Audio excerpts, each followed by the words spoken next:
بسم اللہ الرحمن الرحیم۔ السلام علیکم۔ جنگ جمل، خلافت راشدہ سے ملوکیت کی طرف پہلا قدم۔ حضرت علی رضی اللہ تعالیٰ عنہ نے خلافت راشدہ کی زمام کار اپنے ہاتھ میں لے کر کام شروع ہی کیا تھا، اور شورش برپا کرنے والے 2000 آدمیوں کی جماعت مدینے میں موجود تھی کہ حضرت طلحہ و زبیر رضی اللہ تعالیٰ عنہ چند دوسرے اصحاب کے ساتھ ان سے ملے اور کہا کہ ہم نے اقامت حدود کی شرط پر آپ سے بیعت کی ہے، اب آپ ان لوگوں سے قصاص لیجئے جو حضرت عثمان رضی اللہ تعالیٰ عنہ کے قتل میں شریک تھے۔ حضرت علی رضی اللہ تعالیٰ عنہ نے جواب دیا، بھائیو، جو کچھ آپ جانتے ہیں اس سے میں بھی ناواقف نہیں ہوں، مگر ان لوگوں کو کیسے پکڑوں جو اس وقت ہم پر قابو یافتہ ہیں اور ہم ان پر قابو نہیں رکھتے؟ کیا آپ حضرات اس کام کی کوئی صورت دیکھتے ہیں جسے آپ کرنا چاہتے ہیں؟ سب نے کہا نہیں۔ اس پر حضرت علی رضی اللہ تعالیٰ عنہ نے فرمایا، خدا کی قسم، میرا خیال بھی وہی ہے جو آپ کا ہے، ذرا حالات کو سکون میں آنے دیجیے تاکہ لوگوں کے حواس بحال ہوں، خیالات کی برآمدگی دور ہو اور حقوق کا حصول ممکن ہو۔ اس کے بعد یہ دونوں بزرگ حضرت علی رضی اللہ تعالیٰ عنہ سے اجازت لے کر مکہ معظمہ تشریف لے گئے اور وہاں ام المومنین حضرت عائشہ رضی اللہ تعالیٰ عنہ کے ساتھ مل کر ان کی رائے یہ قرار پائی کہ حضرت عثمان رضی اللہ تعالیٰ عنہ کے خون کا بدلہ لینے کے لیے بصرہ و کوفہ سے، جہاں حضرت طلحہ و زبیر رضی اللہ تعالیٰ عنہ کے بہت سے حامی موجود تھے، فوجی مدد حاصل کی جائے۔ چنانچہ ایک قافلہ مکہ سے بصرہ کی طرف روانہ ہو گیا۔ بنو امیہ میں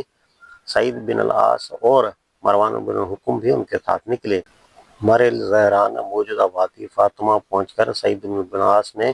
اپنے گروہ کے لوگوں سے کہا کہ اگر تم حضرت عثمان رضی اللہ تعالیٰ عنہ کے قاتلوں سے بدلہ لینا چاہتے ہو تو ان لوگوں کو قتل کر دو جو تمہارے ساتھ اس لشکر میں موجود ہیں۔ اس کا اشارہ حضرت طلحہ و زبیر وغیرہ کی طرف تھا، کیونکہ بنو امیہ کا عام خیال یہ تھا کہ حضرت عثمان رضی اللہ عنہ کے قاتل صرف وہی نہیں جنہوں نے انہیں قتل کیا یا شورش برپا کی، بلکہ وہ سب لوگ قاتلوں میں شامل ہیں جنہوں نے وقتاً فوقتاً حضرت عثمان رضی اللہ عنہ کی پالیسی پر اعتراضات کیے یا قتل کے وقت مدینہ میں موجود ہو کر بھی ان کا دفاع نہ کیا۔ مروان نے کہا، نہیں، ہم ان طلحہ و زبیر اور حضرت علی رضی اللہ عنہ کو ایک دوسرے سے لڑائیں گے، دونوں میں سے جو شکست کھائے گا وہ تو خود ختم ہو جائے گا اور جو بچے گا وہ اتنا کمزور ہوگا کہ ہم آسانی سے اس سے نمٹ لیں گے۔ اس طرح یہ قافلہ بصرہ پہنچا اور اس نے عراق سے ہزارہ حامیان کی ایک فوج اکٹھی کر لی۔ دوسری طرف حضرت علی رضی اللہ عنہ جو حضرت معاویہ رضی اللہ عنہ کو تابع فرمان بنانے کے لیے شام کی طرف جانے کی تیاری کر رہے تھے، بصرہ کے اس اجتماع کی اطلاع سن کر پہلے اس صورتحال سے نمٹنے پر مجبور ہو گئے،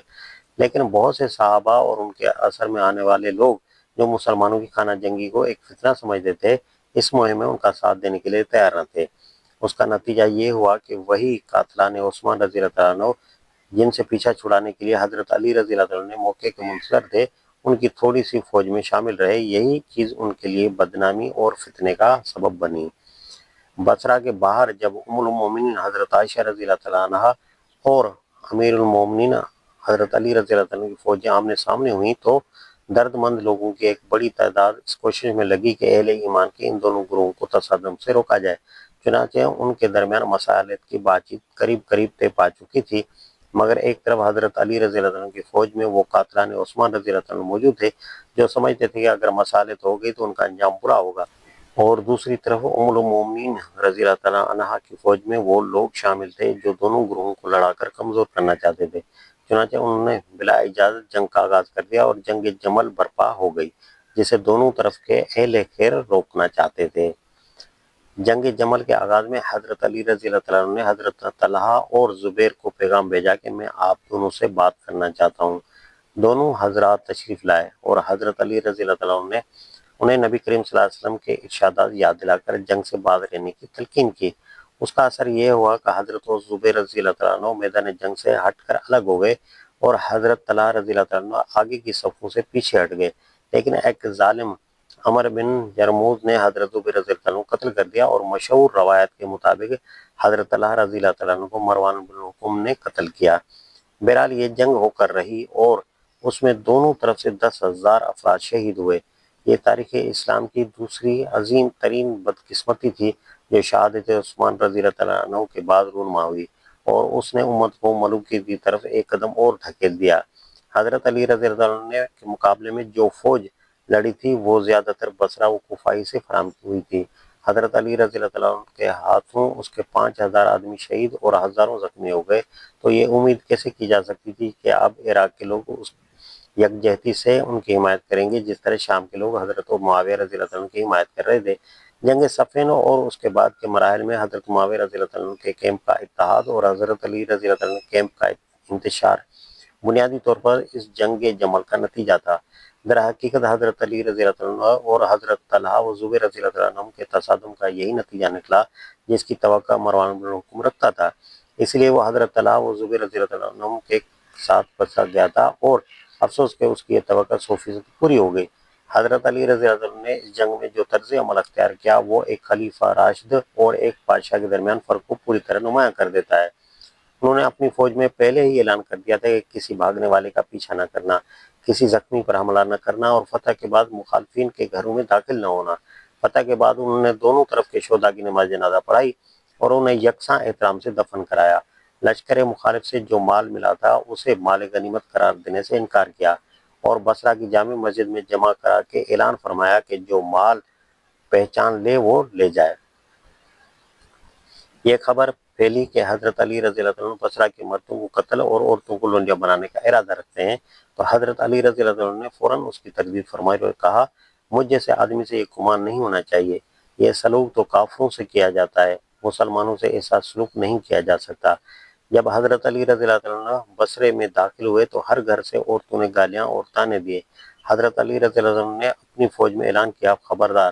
کسی کی بے پردگی نہ کرنا، کسی گھر میں داخل نہ ہونا، کسی عورت سے تعرض نہ کرنا، چاہے وہ تمہیں اور تمہارے سرداروں اور بزرگوں کو گالیاں ہی کیوں نہ دیں۔ ہم کو تو ان پر ہاتھ اٹھانے سے اس وقت بھی روکا گیا تھا جب یہ مشرک تھیں، اب کیسے ان پر ہاتھ ڈال سکتے ہیں جبکہ یہ مسلمان ہیں۔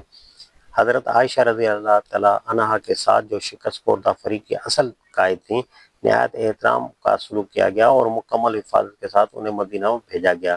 حضرت زبیر رضی اللہ عنہ کا قاتل انعام کی امید لیے ہوئے آیا، مگر حضرت علی رضی اللہ عنہ نے اسے جہنم کی بشارت دی اور حضرت زبیر رضی اللہ عنہ کی تلوار دیکھ کر فرمایا، اس تلوار نے کتنی مرتبہ نبی کریم صلی اللہ علیہ وسلم کی حفاظت کی ہے۔ حضرت طلحہ رضی اللہ عنہ کے صاحبزادے جب ملنے آئے تو حضرت علی رضی اللہ عنہ نے نہایت محبت سے انہیں اپنے پاس بٹھایا، ان کی جائیداد انہیں واپس کی اور فرمایا، مجھے امید ہے کہ آخرت میں تمہارے والد اور میرے درمیان وہی معاملہ ہوگا جو اللہ تعالیٰ نے فرمایا ہے کہ ہم ان کے دلوں کی کدورت نکال دیں گے اور وہ بھائیوں کی طرح ایک دوسرے کے سامنے تختوں پر بیٹھے ہوں گے۔